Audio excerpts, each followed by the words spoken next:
Ketika kita belajar akidah, kita belajar tauhid, kita akan faham siapa sebenarnya disebut sebagai wali Allah. Karena memang wali hari ini bentuknya seperti tadi, sudah gila, ini orang sudah keramat. Kenapa? Nggak perlu sholat lagi. Jadi keramatnya orang nggak perlu sholat lagi, karena dia ini sudah menyatu dengan Allah. Jadi pandangan mata kita itu pandangan mata zahir, itu nggak bisa dipakai mata kita. Itu pandangannya dari hati yang paling dalam. Kalau dia itu sedang beribadah kepada Allah, nggak sholat, sedang beribadah kepada Allah. Nabi kita Muhammad sallallahu alaihi wasallam, ketika beliau diusir dari kota Mekah, beliau sedih, berat beliau meninggalkan kota Mekah. Beliau mengatakan, "Ya Mekah, ana uhibbuk." Wahai Mekah, saya sangat mencintaimu. Kalau seandainya saya tidak diusir darimu, saya tidak akan pergi dari sini.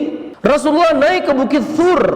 Bukit Thur itu bukit yang paling tertinggi di kota Mekah. Sembunyi beliau di situ 2 hari 3 malam. Kalau seandainya standar kekeramatan seseorang adalah bisa terbang, bisa kebal, bisa menghilang, tidak tembus dengan pedang, Rasulullah ngapain repot-repot naik ke Bukit Thur? Tinggal treng menghilang saja dari Mekah menuju Madinah. Selesai kan? Rasul bersusah payah untuk naik ke Bukit Thur. Sampai-sampai Abu Bakar Siddiq radhiyallahu ta'ala anhu ketika mengantarkan Rasulullah ke kota Madinah, Abu Bakar Siddiq jalannya tidak beraturan, terkadang ke kiri, terkadang ke depan, terkadang ke belakang. Sampai-sampai Rasul berkata, "Ya Abu Bakar, jalan dengan tenang di samping saya."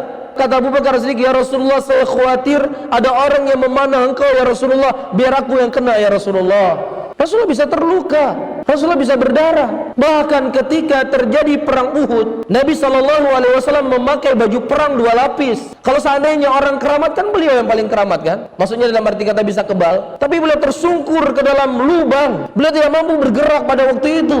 Akhirnya Ali dan Talha bin Ubaidillah mengangkat Nabi Muhammad SAW, diangkat ke sebuah batu dan berdarah kepala Rasulullah SAW. Sampai-sampai beliau berkata, "La yuflihul qaum," tidak akan menang suatu kaum yang dia menyakiti Nabi mereka. Sakit hati Rasulullah SAW, tidak kebal beliau. Padahal dengan jelas Allah menyebutkan, "Ala inna awliya Allah la khawfun alaihim walahum yazanun alladzina amanu wa kanu yattaqun." Ketahuilah bahwasannya yang disebut sebagai wali Allah adalah orang yang mereka tidak ada rasa takut dan rasa kekhawatiran sedikit pun. Siapa mereka itu?